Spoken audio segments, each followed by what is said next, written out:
Welcome to Yes Also. I'm Susie Barrett. My guest today is one of my favorite people on the planet, Steve Waltien. Steve and I had classes at I.O. in Chicago together in the early 2000s, and he has since gone on to absolutely conquer the comedy hemisphere. Yeah, it's a hemisphere. He was a part of 3 main stage revues at Second City Chicago. He's toured the world with the Improvised Shakespeare Company, and he's written for Jordan Klepper, Jon Stewart, and currently writes for Stephen Colbert, for which he's been nominated for 5 Emmys. This is another one of those episodes that feels like a masterclass to me. There are so many helpful, practical insights in here, including one door that he unlocks, and it makes me cry. If you like this episode, and I'm certain you will, don't miss Steve's bonus episode, all about his path to and through writing for late-night shows, including what it was like to work for Jon Stewart. That is, of course, at yesalso.supercast.com. We also have our new Q&A episode up there, so go check it out. But for now, the episode. Oh my goodness. Steve Waltien. Stevenson Elizabeth Waltien. I wish that was my middle name. I haven't seen you in years. This is I know. like that feels wrong. That feels wrong, but this feels right. Yes. And this feels like a very funny way to catch up. Yeah. With a friend. Yeah. We can start from the beginning of your improv journey, like how improv entered your life. So how improv entered my life. I was always interested in. I was always a comedy nerd in middle school, high school. Loved SNL and all that comedy stuff, and but never quite knew how to. Wanted to be a comedian broadly, but didn't know how to express that, or what path to take within that. And then I was in college, freshman in college. At college in Vermont at Middlebury College, and saw the improv group on campus and was like, just fell hard in love. And were they doing short form or long form? Both. I would maybe say like 80% short form. But they were doing the Herald. And but no one had actually seen a Herald. We were doing it like somebody had a copy of Truth and Comedy and was like, this is what I think it is. And then the cool thing about that group too is actually we were even I don't know if I feel like every small college campus in America now has like 5 improv groups and a sketch group and a short form group and a long form group and a TikTok content creators group. And at this time, we were the only comedy group on campus. So we did short form, we did long form, but we also occasionally did sketch too. We weren't a sketch group, but and at our big end of semester show, we would always have a big sketch that would open. So we were doing kind of all of it, which is great. And so I was just so enamored of them, auditioned, got in, and the rest was history. In terms of my life, I was in love in forever. And when I graduated college, I didn't think this could be something that you could do for a living, really, but I wanted to keep doing it more than anything else. And so I thought maybe I can put off law school or whatever the thing is for a couple of years. And I had grown up in Vermont. I had gone to college in Vermont.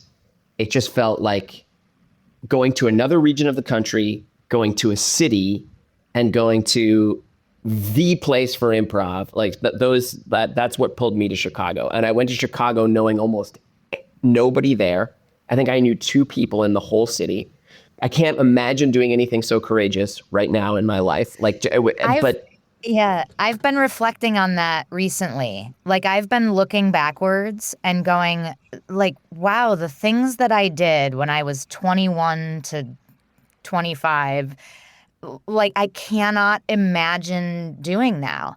And Same. I think I wonder if as we age, our risk knowledge just comes online more. I think that there is something to the older you get, the more you've seen consequences, either for yourself or just for people around you. Yeah.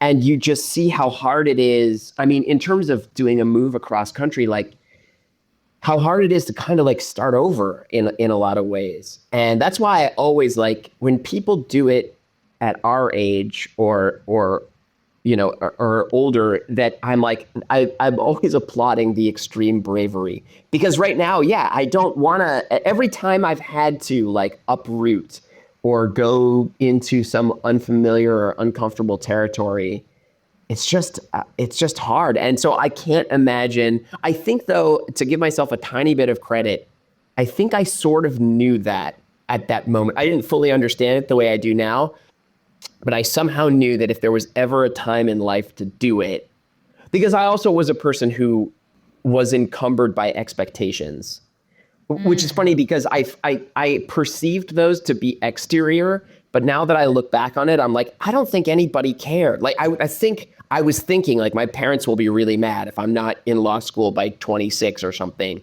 and I don't really now. I think they wouldn't have been, but maybe that was an internal thing that I told myself that I just didn't.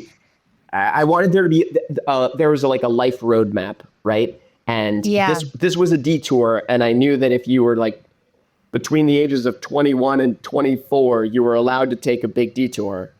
Yeah. Right. Like this was going to be the time you were going to just like live life in like a Kerouac sense. You were going to hit the road and meet Yeah. friends and have experiences and have this great adventure. And if at the end of that you come back to a predictable and predicted life, then great. You've had that pocket of fireworks, you know? And I think that was what I needed to tell myself in order, because I couldn't fully admit to myself that what I really wanted was a version of what happened, which is to stay in the circus forever. And Yeah. I think that I imagined myself to some extent as an older person, as I'm 46 now. If I imagined myself at 46, I imagined saying to, my children or whatever, my hypothetical, friends, acquaintances, like, you're not going to believe this about me. But in my early 20s, I went and did this. I pursued this crazy thing, Right. which is so funny now because I'm like, no, that's what I'm doing. That's what I've done ever since. Yeah, as you're flipping burgers on a suburban grill with one Right. hand on your hip, Yeah. going like, well, there were things called teams. They're not really troops. Well, it depends on the institution. Like, getting into the nuts and bolts of comedy dynamics. So I want to find out. I want you to continue telling the story of like all of these steps of your journey in your career, because also my knowledge of your life kind of drops off a cliff after a while. Yeah.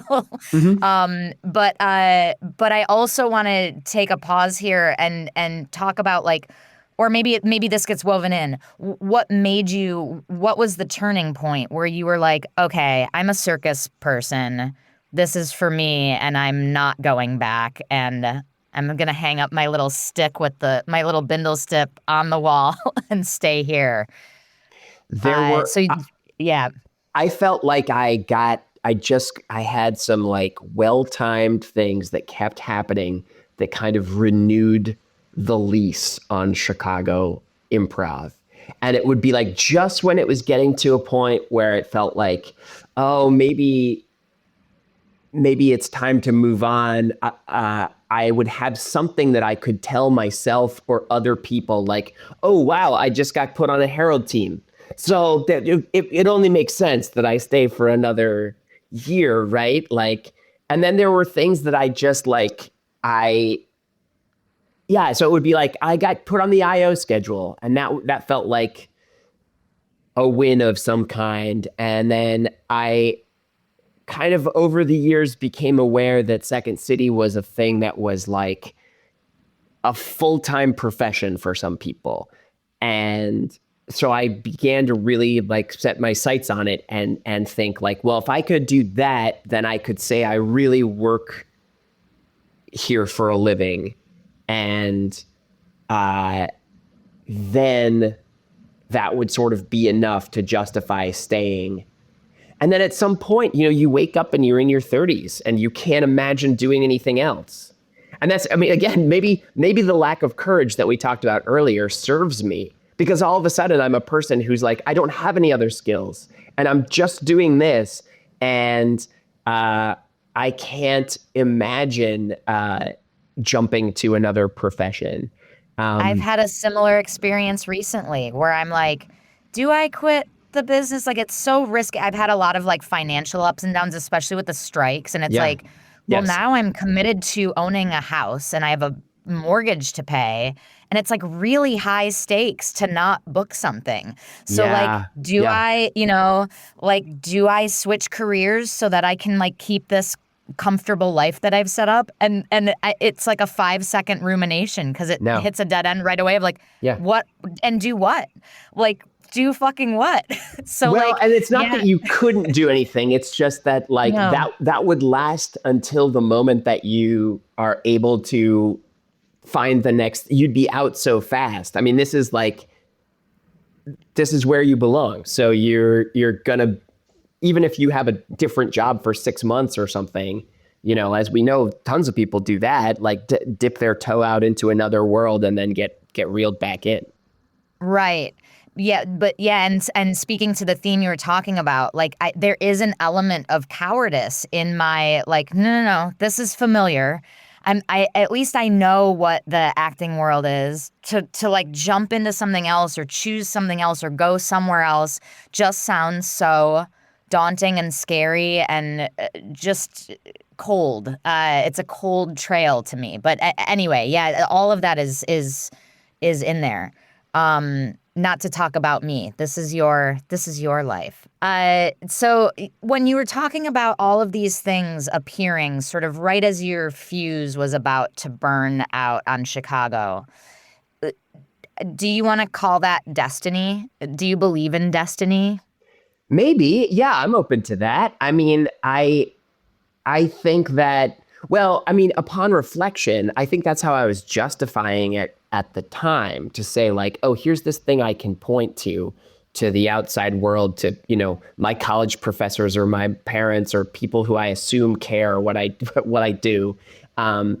To say like, well, here's a note of progress. Like, now I'm doing this show, now I'm doing this thing, and I'm getting paid a little bit here. I still have a day job, but I'm, I'll do some Second City communications work and I'll get a little bit of money from that. And it like, and I think again, in reflection, I think that was more for me than for anybody else. And so destiny wise, yeah, maybe like there was just always like, but I think I wanted those. I wanted that lifeline. So it's also like how much of the narrative that you create is the self-fulfilling thing. Is that you'll find that version of me would have found something to cling to. I think unless I had been coming up with like relentless rejection, So maybe there's destiny in that, where it's like it was just enough positive affirmation at the right times to keep doing stuff, Yeah. And I mean, like, you were there enough in those years to know that like those things that people sought after, like being asked to play the Armando show on Mondays at IO was like a huge thing, right? And Huge. getting hired to be an understudy for the touring company at Second City, because then that meant that you might get hired to be in the touring company. And then that meant you might get hired to be part of a resident company. And so like there were little like benchmarks like that I always had my eye on. Also because I knew that those things would, even though the amount of money that those touring companies make is very, they deserve much more and better. Yes. Let's say. But like, that's the other thing about doing something risky when you're like, I mean, now I have a family, I couldn't possibly do that, right? But like when you're in your 20s, or I mean, I was in my 30s by the time I was doing that, and I was happy to live off of what that was. Right. Yeah. And also Chicago, now that we live in these coastal cities, like God, Chicago is so easy to pay your rent in, Yeah, well, and it was a different time, and it Yeah. was less inflated, and Yes. just in general, cost of living was just so much easier. Okay, so let's tuck into that Chicago chapter a little bit more in terms of Yeah. improv. Yeah. Yeah. So like it's very the IO years very long form focused. Um, Yeah. yeah, and then Second City. You were on main stage at Second City, right? I was. Yeah. Eventually? Yeah. Yeah. Um, do you talk to me about those years and about your memories of like developing your improv skills? How did it feel different from college? Do you have any like core memories of amazing teachers or light bulb moments for you or the things you were most thrilled to do? Definitely. Well, I think, I was somebody who came from an intellectual liberal arts East Coast school. My improv style coming out of college was very like referential and, um, you know, much more in the head than in the heart or the gut, which is Mm, why, people, especially because I live in New York now, people are often talking about like, well, what are the differences between the New York style and the Chicago style, if you even believe there is such a thing? And, I think in the aughts, there was this sense that UCB in New York was doing this thing that was like a little bit more heady um, and and focused on people were thinking a lot about, even though the thing was don't think, right? Like the yeah. game and all this. And I think that naturally I would have um, I would have sparked with that uh, very quickly and fallen. It would have continued to nurture my strengths, and it would have allowed me to paper over some of my weaknesses. Whereas the Interesting. Chicago style forced me to grow like a heart and a gut, to react to things emotionally and to not try to talk my way out of it or make a clever joke or a reference that would have like saved my bacon and prevented me from being, here's a moment as a teacher. But by the time I was teaching improv, some of the best students that I've ever had as improv students who taught me something too are people who are English as a second language, Mm, and because they can't do that tap dancey clever thing, they just have to. And I remember this one Polish woman who was there for the summer intensive who didn't speak a lot of English really, and I remember this one scene where one improviser who was like someone like me, like a like an educated white guy who was clever, was like initiating the scene. And he was like, "Well, we've got to start the ice cream store, and we got to make sure that we have all the flavors." And like not even looking at her, right? Like setting up a bunch of object work and talking about all this stuff. And she's just trying to communicate with her basic, and she just goes, "You keep talking about this ice cream, but I love you. I just want to love you." And it was like, oh God, put down all the ice cream, look her in the eye, and figure out what the yeah. fuck is going on here. Oh, I love that. And I was like, oh, that's how we should all, it taught me to have feelings about my scene partner, to want things emotionally, to be in touch with my emotions on stage, to not fear the silence, to and finally, when you get to a point where if you can have enough confidence or even like fake enough confidence, by the time I was leaving Chicago, I didn't even care whether it was funny or not.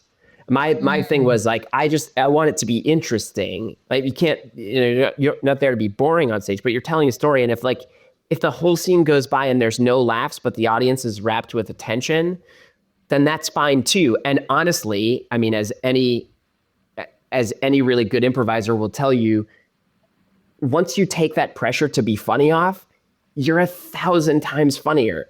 Like you can't Right. help but be funny. Everything is hilarious. Right. And that felt like a huge breakthrough for me when I was like, oh, I truly don't care about being funny anymore. And it's one of those things that you can't fake. You can't be like, I'm telling myself not to care. I mean, you have to really like be like, it's okay. It's okay if they don't laugh. I trust that we're just going to be in this moment. We're going to find interesting things. We're going to tell an interesting story. And then Yeah. it's like, it cannot help but be funny. It's so funny. Now, do you have acting training background as well? I know you did plays in college, or a play in college. Yeah, yeah, I was a theater major and a theater and Okay. philosophy. So like I did have acting training in college, and I always sort of had this fantasy that I would do like both, like of go to Chicago and I'd do theater and comedy, but comedy just took over. Yeah. But that background like helped because like, I mean, the big breakthrough for me improv wise in my life is probably the Improvised Shakespeare Company, which is like this group that I've been a part of since 2008. And it's founded by Blaine Swen, who's this incredible improviser and mastermind of the whole thing. And he really is somebody who sort of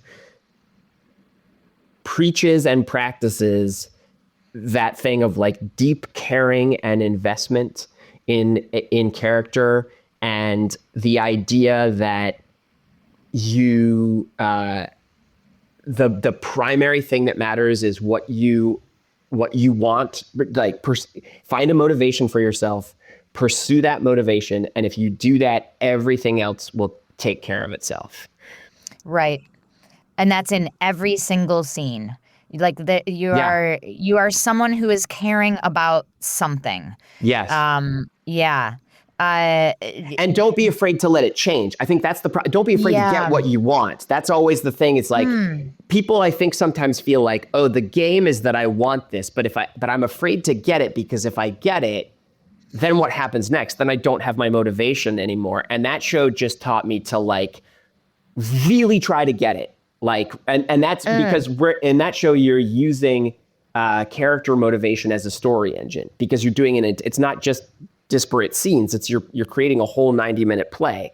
And so the thing is like, if the play is called, The Life of King Richard, and I decide I want to kill King Richard, and in the first scene I get the opportunity to do it, but I hold back, I don't do it because I'm afraid, because you don't want the plot to be over, that you don't want the story to die. Yeah.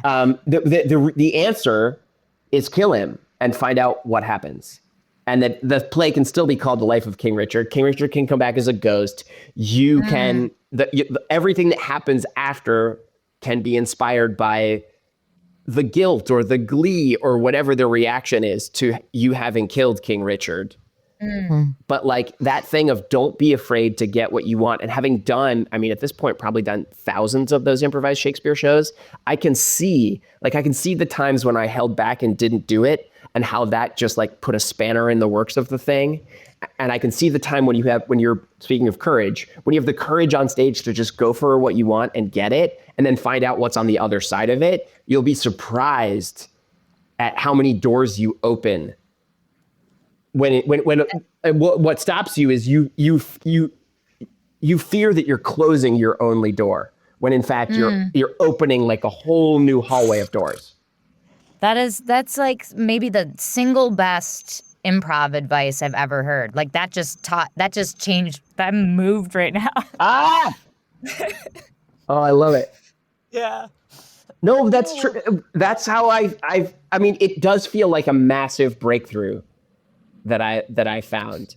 And it's funny that we started out talking about like life courage, because it's like, I don't have it anymore, but I think I do have the courage on stage. But part of that is like millions of hours and time that you find, that you put that into practice. You have to like see it. You have to see it work, because it's kind of counterintuitive.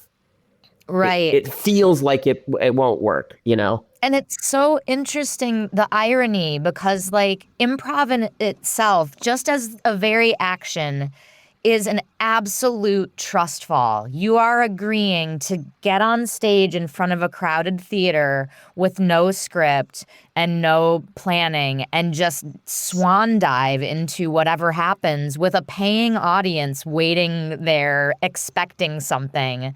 That is such a trust exercise. So the idea that I would be willing to get on stage and do that, but then not go through with a courageous choice and then see what happens is so interesting. It's such a And great call.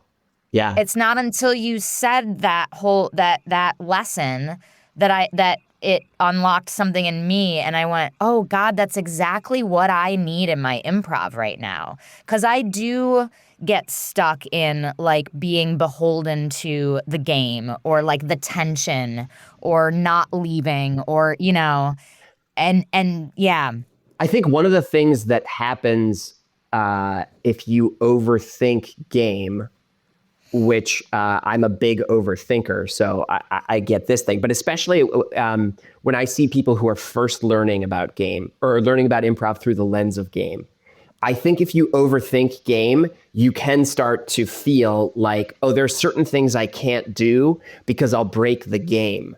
And because the game becomes this thing where you're thinking, I've got to continually ring this bell. And so I know how to do it right now because here's the way we're navigating this game. But if I kill the king, to continue the metaphor, like if the game of this scene, right, is that you and I are trying to outdo each other in like obsequiousness to the king and like and that's fun. We're having this one-upsmanship game. Well, if somebody kills the king, what happens to our game? Right? And the answer is like, right. We don't know, but we have to have the courage to find out. That's how it gets to the next thing. And what the things that we already know about ourselves, in like if we've set up this game and this like character DNA, that it's like we want to be the top guy, we want to be the biggest teacher's pet to whoever's in power. We'll quickly find a way to like someone will fill that vacuum and we'll immediately be that to those people, or one of us will be it to the other, like it'll just. My instinct is like, as you were saying that, obviously I'm doing the play at home game. It's like, okay, well, what would I do? My improviser's instinct is like, oh, well, then you and I start showing off to the bread seller or like whoever the next person there happens to be. But to me, that is playing the same game. It is. Yeah. Yeah. But it's interesting. Then I go like, okay, well, what if, and it's a great de-heighten because it's like if people, and then maybe we want to kill the bread seller or whatever. It's like now it mirrors itself all the way down in status to like a cricket or something. But like if killing the king then causes you to maybe feel more inflated or like you feel great and I'm not the one who killed the king, now the game has to shift because there's been like a shift in status. And like, are you saying like in Improvised Shakespeare, you guys are totally fine with like changing up your character game as the play progresses? And that you like your game in Act 1, Scene 1 can be totally different than how your character game manifests in Act 2 or whatever. Yeah, definitely. Because the character doesn't change, but like we see what how that character bounces off a different person's game. Because you can be high status in one scene and then go be in a different scene where you're low status or but again it takes a lot of faith to sort of have to be okay with it evolving, to be putting those characters in different situations and not necessarily the way you might do it in a Herald where it's like you're or at least the way that I was always playing the Herald, it was like, well, I'm trying to to initiate a second beat that heightens that character game. Which I think is the classic way to do it, and it's a great way to do it. But there's also that thing of like really rolling the dice and putting that character in a situation where you don't actually know how they're going to react. And then you as that person have to like have enough faith in what you've already established. But the other thing is you can find another side of your character, which then is you give yourself another game, give yourself another thing. Yeah. This speaks to a difference in like IO training and practice versus UCB that I just sort of remembered, which is at IO, we used to work with either in classes or rehearsal, or maybe in level 5 we did, the Laurent, where like you see, Yes. a basketball coach like dressing down the player and like shaming them. But then the next scene is you take that coach to a different place in his life. So you see him at home with his wife. Yes. And maybe now he's like kowtowing and like low status and whatever. So you like IO trained us. They specifically were like, have fun showing different facets of this character. The whole point of the Laurent is to take them somewhere else so that we see a different side or we see them play in a different, paint with a different color. And at UCB, when we would have coaches work on the Laurent with us, and the way I've worked on it with UCB students is take the coach somewhere else and play his same game in a fun way that kind of heightens his game. So like, is he, dressing down like a kindergartner because they can't read yet or whatever, that's a bad example. But like, it seems that UCB's interest is in developing and heightening and exploring on one set of railroad tracks moving in one direction until their completion. And at IO, it's more about like rounding out, every character contains multitudes and I'm every woman.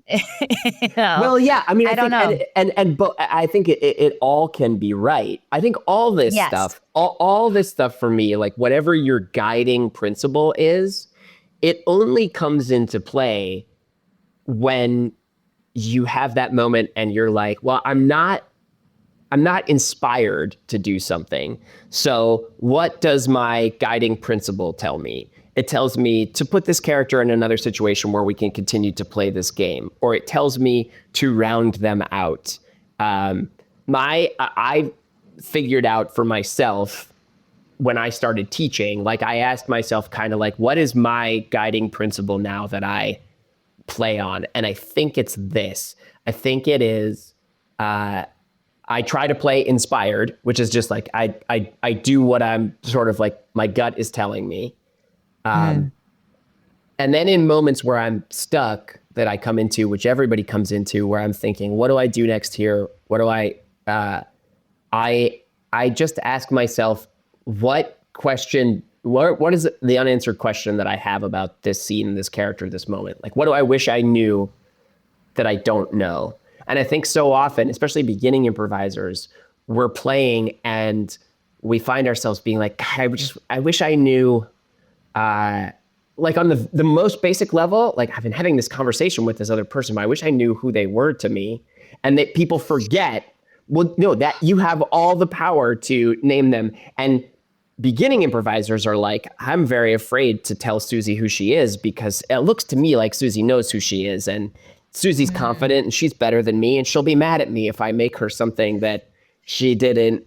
And it's like, the opposite is true, right? It's just like, it's a glorious gift. Yeah. And so that's the first lesson that you have to learn is that like, you see people being like, I don't want to declare anything because I don't want the other person to be mad or the audience to feel like, or I don't want to declare anything right now because I haven't thought of the perfect thing yet. And so I'll wait until I find the perfect thing. And so it's always like, answer those questions as soon as possible. Answer everything unanswered that you don't know. And then as you go on, new questions will populate. And I'm not thinking about this 100% of the time when I'm on stage, but I do, like, if I come to a moment where I'm like, wait, what do I do next? What does the scene need? What is this? And there's always some behavior or some thing that was said or some character thing that I wish I knew more about. And then I just supply that information. That's so correct. Like that's so it that and I've had that journey too. Like at first you're like, well, I don't want to screw up their thing Right. by making an assumption or by like being heavy-handed and saying that they're my doctor or whatever. Yeah. When really it's like that's a gift to the scene. It's a rung you can place on the ladder that now you're both climbing this ladder of Yes. discovery to like get to whatever's up in the clouds that you can't see yet. And neither of you can have fun up in that kingdom until you both get up there. So yeah, if they're a doctor and then they make you that you're like covered in mud and okay, we're discovering things. Yeah, that is such I think a shift that happened like a few years into my improv of like playing tentatively or a little bit like not knowing whose responsibility it was, and then doing that thing of like, take care of yourself, put, that analogy that Mick uses, put your own oxygen mask on before you Yeah, help sure. Yes. others. Just say what the scene is or say what you want to know. Yeah. The other thing that I stumbled on, which is like especially in the early parts of the scene when you're figuring out, is like give yourself permission to be a little bit non-naturalistic in the way you, like when you're talking to someone in real life, you don't go like, come on, Derek, we've worked at this office together for 10 years. You're going to tell me that you can't just fill out this report for me? Right. But in an improv scene, I don't think that is graceless. I think it's applauded. Whereas you wouldn't write that into like a drama script. But I think it's like the analogy that I always think about is like the way that Luke talks to R2-D2, because we can't hear what R2 is saying, but he presumably can. So like R2 goes like beep boop boop boop boop, and Luke's like, that's right, R2, we're going to the Dagobah system. So like presumably what he said is we're going to the Dagobah system. You wouldn't say back to somebody, that's right, we're going to the Dagobah system. Right. You'd never get into a car and be like, we're driving to CVS to pick up a prescription. Right. Or repeat what the last person said back to you. But like, it doesn't stick out to you because you're like, well, it needs that because we don't understand what the beeps mean. And I think improv audiences and fellow performers are like, I'll at least speak for myself. I fucking love it when somebody says something that is like, you are my brother. Are you kidding me right now? Like, because I'm noticing now that in both examples I used, you like experience tells me that you have to bury it in some kind of emotion. You can't just be like, well, we're brothers, so But that is a technique for covering it, where you find yourself saying these things that give a bunch of information out. And everybody is so grateful for it. Just like clarity at the top of scenes. But again, I think sometimes people shy away from that for the same reason that they shy away from like this killing the king thing, is that they think if we discover everything early, if I illuminate everything that can be illuminated, then we're here in this bright room and nothing else can be discovered, which of course is not. It's the same thing of like, you're not closing doors, you're opening doors, but you have to have the courage and the experience that tells you that is the case. But go ahead. I was just gonna say everyone gets stuck in that thing of no matter how much experience of being that person is like, God, well, we can't discover it all now because then what will we discover? It's like, you got to go there. Yeah, and it occurs to me that staying stuck in that first bubble of like, I want to kill the king or whatever, like now you're actually draining the life out of your improv because you're removing the opportunity to be delighted by a discovery or tickled by a new idea or a new want, versus, let's use your room analogy. You turn all the lights on really bright and you know, the old you thought there was nothing to be discovered. Well, what's in this new thing? Maybe it's too bright in here, or maybe, Yes, yeah. yeah, like, oh God, we need to paint the walls a different color, or, I wish things were the way they used to be, or here's another door, or yeah, whatever. That like golden snitch that we're always chasing in improv, of like feeling so tickled that we noticed something new and our brain lit up and is like, here's a comedy sketch, or like, oh my gosh, wouldn't it be fun if we were this kind of couple, or oh my God, isn't it cool that we just realized this? And if you know how it's gonna go from the beginning, or you know what room you're in forever, then you don't get to play in that that ether. My only, when I see some people who start out with game, and I didn't come from the UCB thing, but I've played a lot at UCB and with UCB people, and the one thing that I always worry about in terms of the game stuff is that sometimes and I think this is an incorrect interpretation of it, but it's something that beginning students, like I've seen people who feel like there's a right answer. And Yeah. that there's something about the way that some people receive the teaching about game is that they look at it almost like it's a test, and it's like, okay, here I come into this scene with Susie. She knows what she's doing. She did the one unusual thing.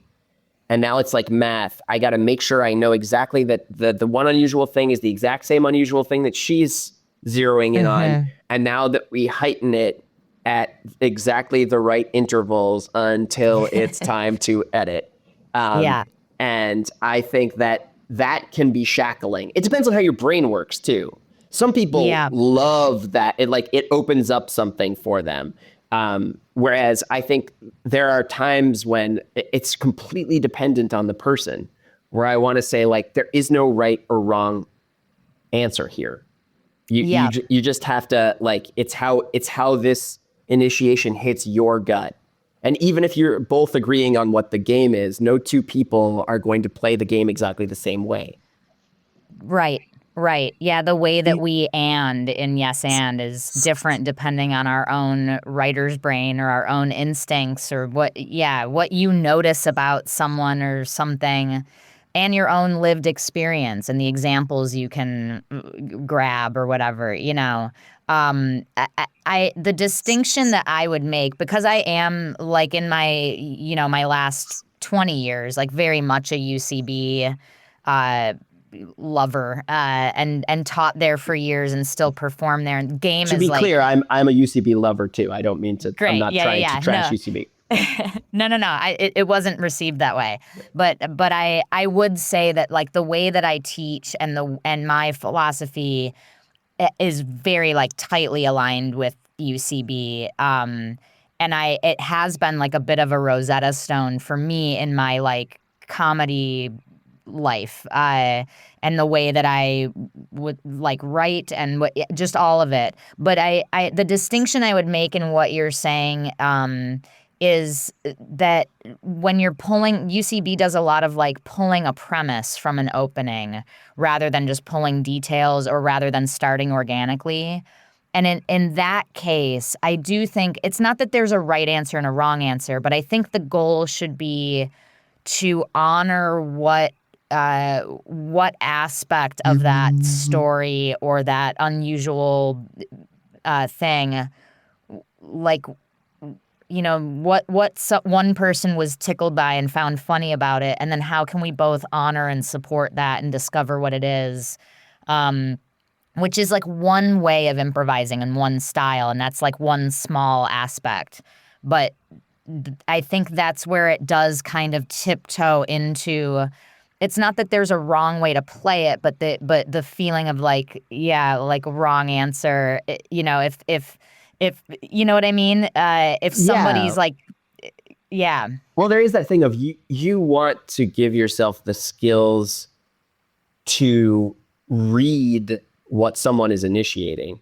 Yeah. right? So that you don't miss a signal, so to speak. And I think that's a case where you could argue if there is a right answer, in the sense that, especially if you're on a team with someone and you want to get good at it, so it's like you still have the choice to react however you want, but you do want to make sure you know what is being initiated. And you want to be able to tell when someone else is pointing at a game, you know, and is like laying down the first tile in a pattern. Or more importantly, as we all know, the second tile in a pattern, because the second tile in a pattern is what dictates what the pattern will become. Right. The pointing at a game is such a great analogy, and speaks to like the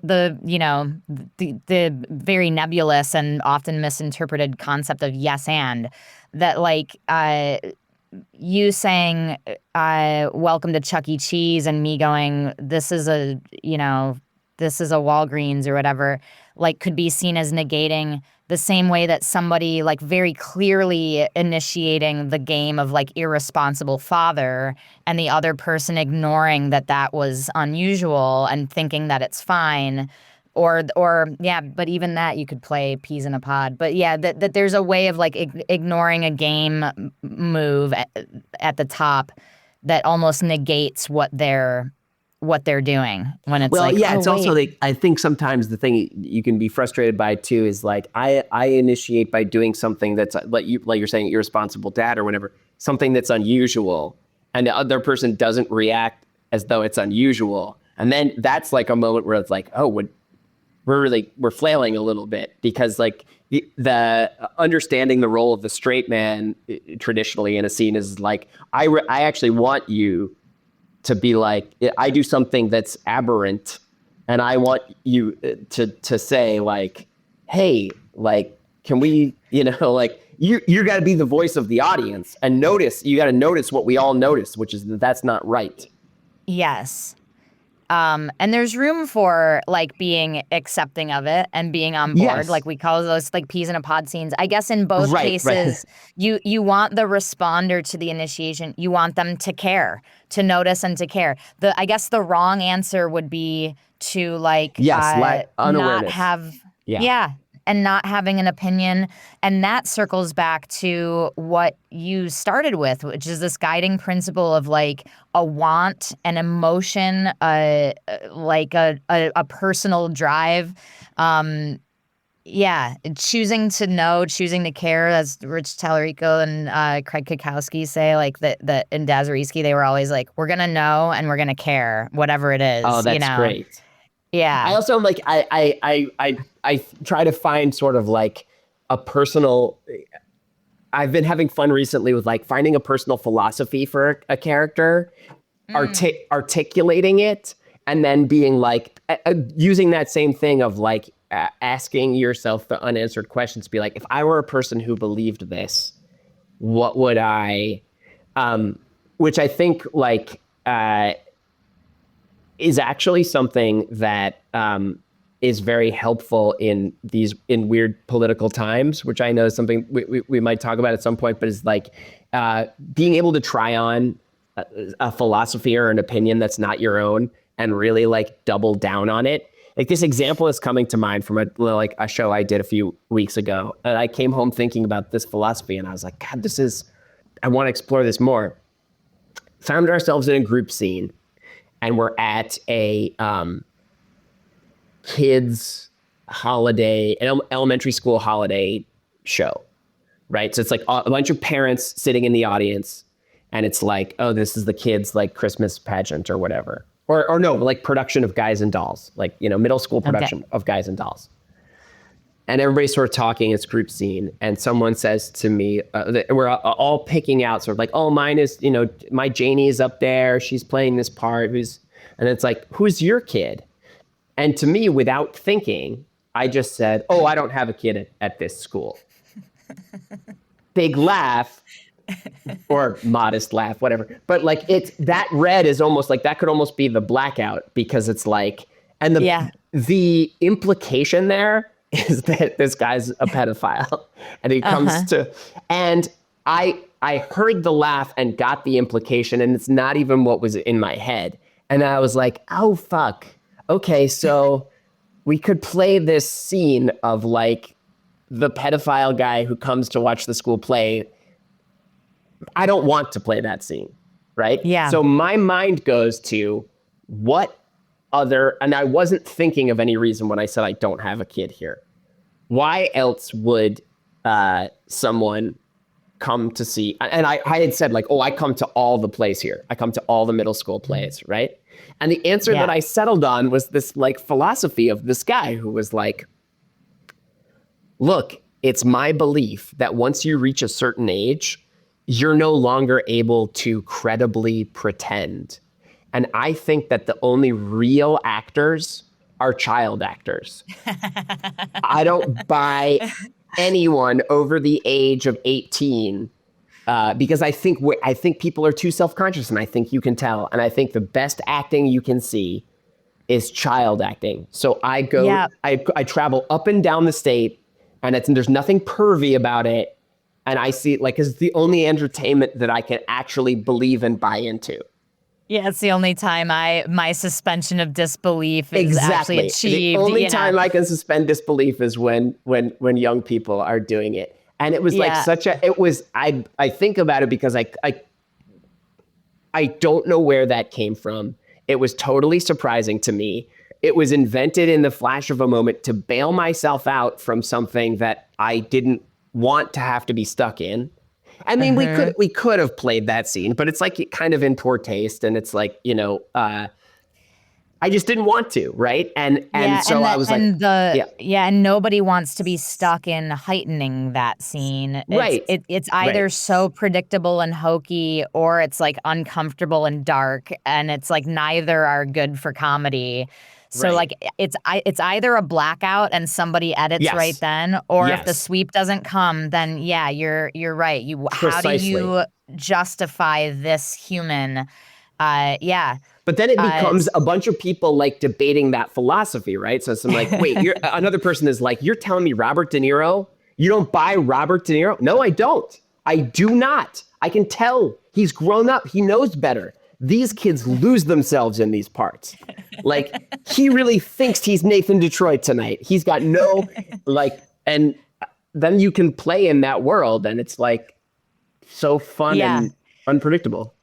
I teach an exercise for students when I coach and teach workshops that like using philosophy statements as an exercise. Like I prompt them during scenes to throw in philosophy statements to like deepen what's just been said or whatever. And, the prompts I give them are like, start with something like, I'm the type of person who, or look, I've always said, or I believe, or, I love that. You can sprinkle them in anywhere. And the great lesson is like, even if it's like, hey, can you pass the orange juice? And I go like, say philosophy.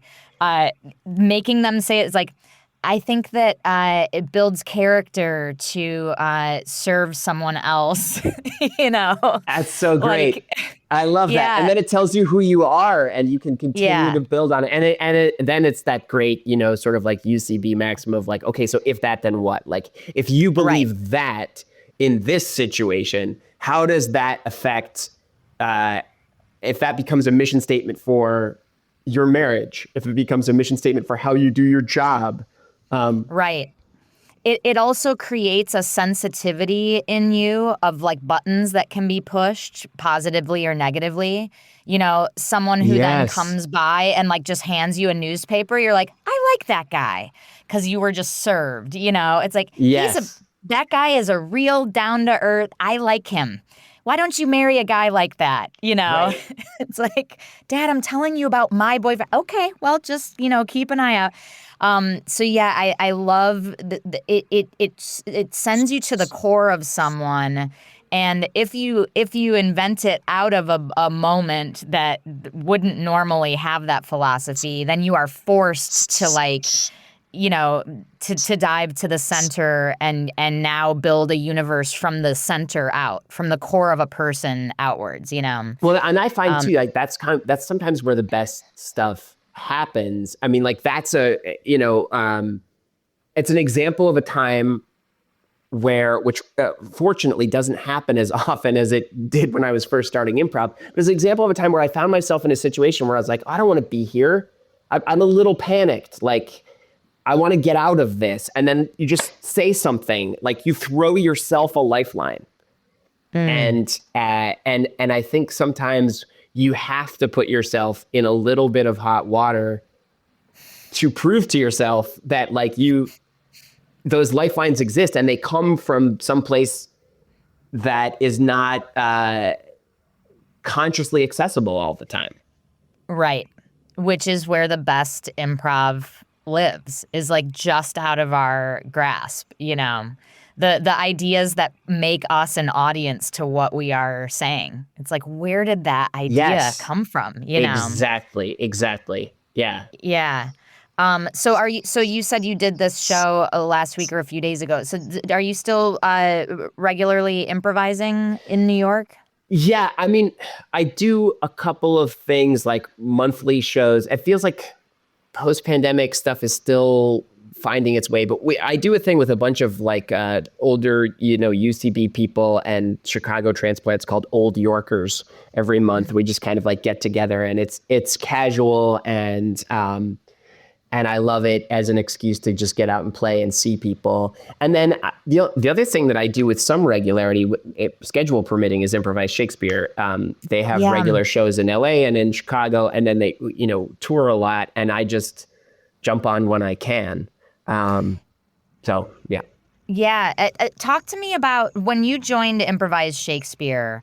What is the rehearsal process like for that? How do they, like, if you can, I don't want you to like spoil any secret sauce recipes. Don't let me make a Slugworth out of you, but like how would that, because Improvised Shakespeare is it's such a skill set, and it's a confluence of like 8 different skill sets. You're speaking in iambic pentameter most of the time, yes, and rhyming, and you also have to honor sort of like Shakespearean themes and characters while also finding comedy. Yeah. Well, when we first started it was like very.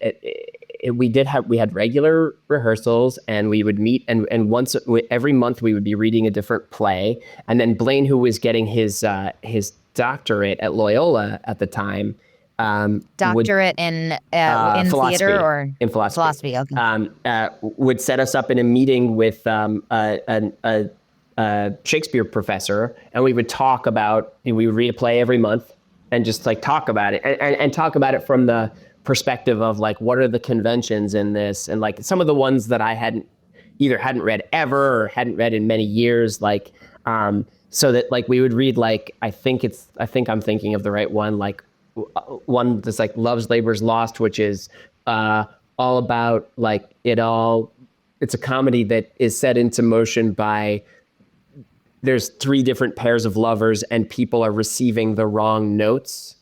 Like, so like I write my lover a note, but the wrong person receives it. And then they think it's like, and so that's an example to me of like early on we were reading that one, and then like there would be like note confusion in our next 3 shows, because you find something that would be a fun trope to play with.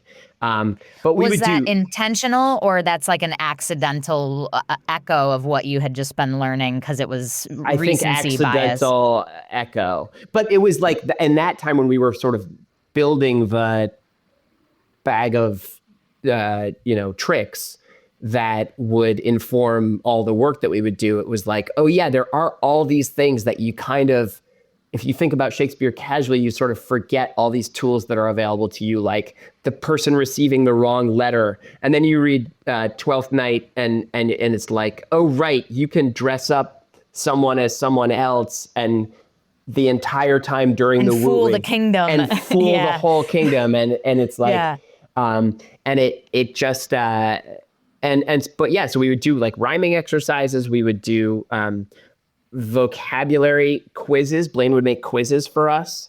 Wow. Like we would be reading the play, and then it would be vocabulary quiz, and things like that. It was very serious. And what was so cool for me is, if actually, speaking of little things that kept me going. And this one I would put in the fate category of it happens right at the right time, is that you get to a certain point in improv whenever it falls for you. For me, this was like a decade in, where the rigor falls away and everybody is sort of like, well, we don't warm up. Come on. We don't, like, and it took this show that required this extra skill set to be like, no, holy shit, we better warm up. Like we better do a serious 30-minute warm up before we go on stage. And we better, you don't miss rehearsal and you don't show up late for call. Otherwise you're not in the show that night. And that's, I think, something that is like really missing, I think, for experienced improvisers. And it's something that makes my heart sing when I go back and do that show, because it's treated with the rigor of like professional theater. And I think something that is hard for me, particularly post-pandemic in improvising, is there is this like feeling of apology that I get from everyone about, like, I don't know if you relate to this, but like getting together with experienced improvisers and sitting backstage and having people be like, well, I don't even know if I remember how to do this. Good luck with me tonight, Susie. I'm a mess, And it's like, that's also, I mean, we all do it. It's our way of being humble and sort of like, I'm apologizing to you because like I'm rusty. We're all rusty. We were all indoors for 2 years. But there's a part of me that then when I go and play with Shakespeare, I'm like, oh, right. Actually, the way to do this is to feign confidence and show up unapologetic and ready to be like, no, we're really professionals and we're going to do the best that we can. And I think sometimes improv lends itself to people being like, we're just getting up there and like, no, go ahead. There's a place for that because I love hanging out with my friends and just being silly. But I always want there to be some show on my calendar that is like, and this, another thing I miss about Second City, right, is like, and that's another situation where it's like, it's professional. There's an audience that's paying a lot of money, and you can go up there. And I remember being that person coming to see a Second City show for the first time. And so if you're not bringing your A game, that's a disservice. There's something about like the professionalism of it that is seductive to me that I miss in a lot of like more casual improv settings, that I think also at times maybe contributes to improv having a reputation for being sloppy and less fully satisfying. And having seen some things and done some things that are really like professional, I know what's possible, Totally. There was like a wave of what the UCB was calling ironic detachment that came through in like the early teens, like 2012, somewhere around there. That sort of like snarky, like, we're in a doctor's office now? Okay, great. Do you want to get a better chair? Just kind of being like, it's almost like ego driven, or like I'm too cool to actually commit or to be vulnerable. Yes. Yeah, I'm never going to be vulnerable. I'm never going to like not know what to say. Yes. If anything, I'll comment on what's happening. It doesn't just make my skin crawl, it makes my skin like peel up like a cartoon sardine can and like and roll away. Like I cannot stand it. What is it? What do we do?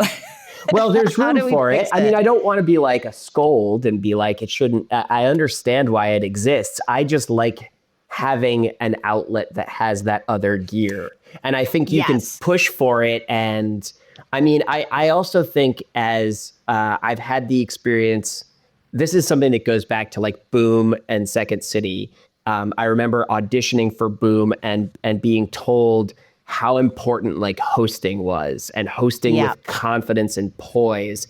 And this is something, obviously, if you perform at Second City for a long time, you have to learn how to do.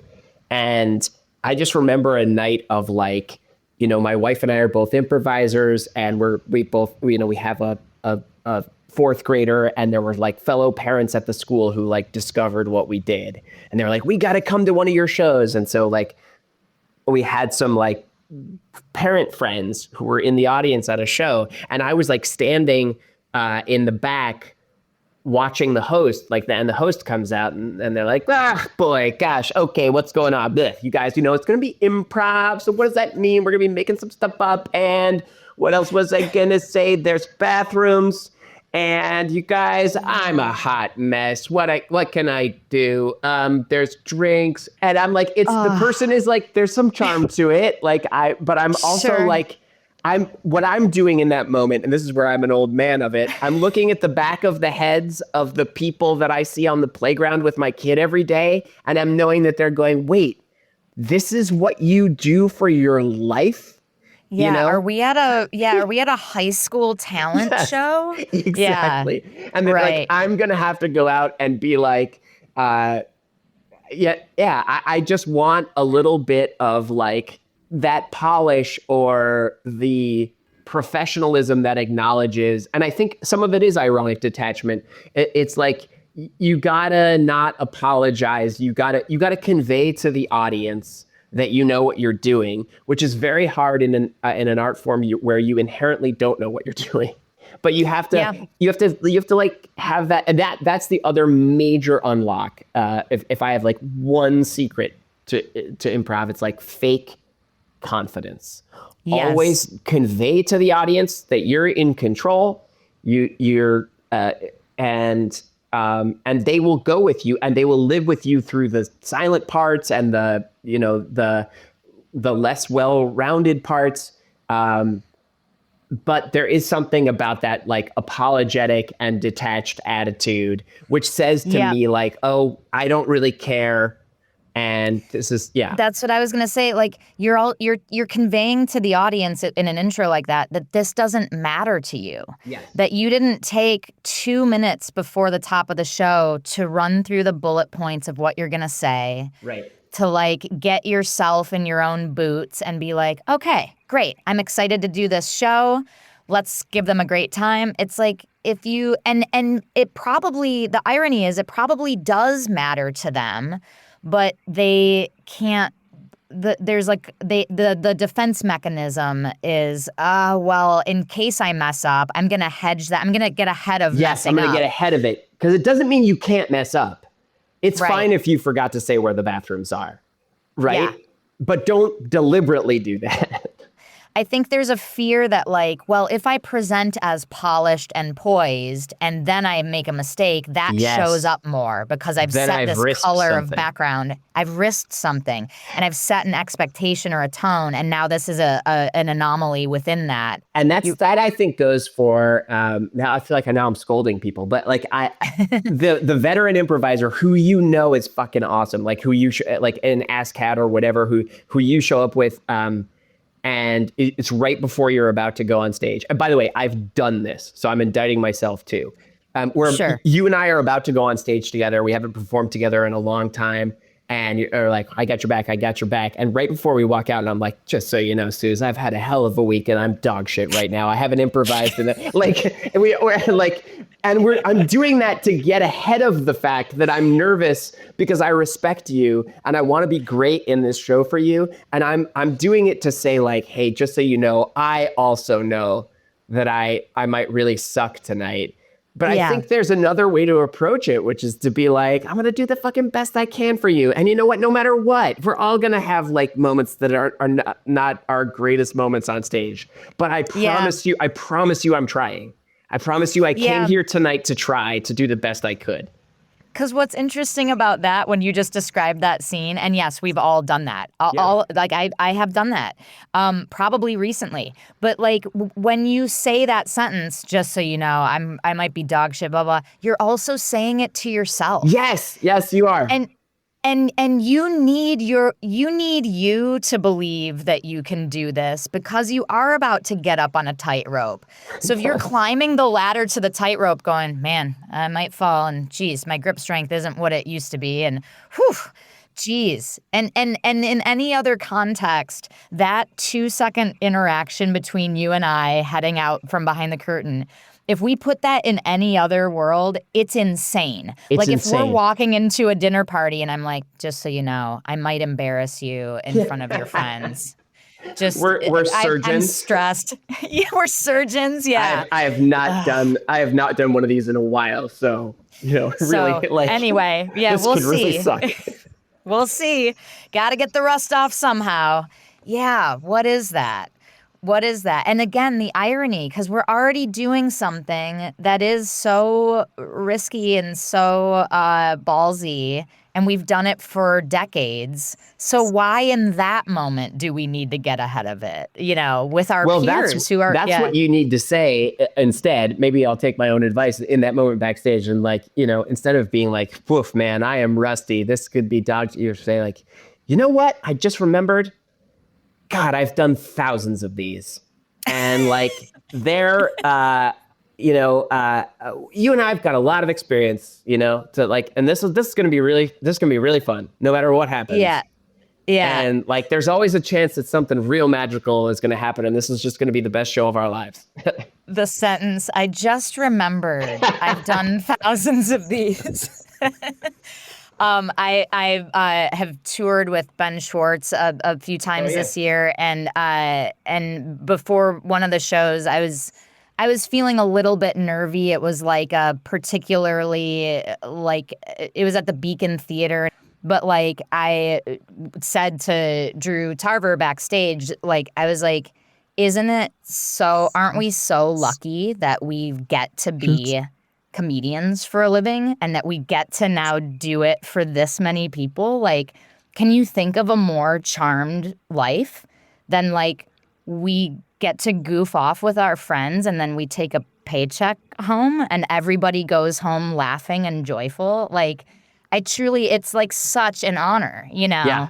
Yes. And I needed that. It was almost like an affirmation to say to myself, to be like, Susie, don't be nervous. You can be excited, but you're lucky. Oh my God, go enjoy this, because someday you're gonna be 90, God willing, and not able to do this, and enjoy this moment, But I do think that applies, for younger improvisers or people, or I don't mean to say younger, newer, greener improvisers, newer to the world of improv. I think that applies too. Our Beacon Theater changes as we move through our journey, but it could start. I remember being nervous for when you and I had our level 5 show at IO. Absolutely, right? Because that's the stage that Armando's on. Yeah. Yes, and standing behind that flimsy black curtain, that side curtain that kind of blows in the wind, and you can see the stage. Yeah. So it still applies for that too. I think we should always, it should always matter. Otherwise, right? What are we doing? Yeah, why are you doing it? Yeah. I mean, I think it's okay to classify different things. I've been a part of shows where it's just look,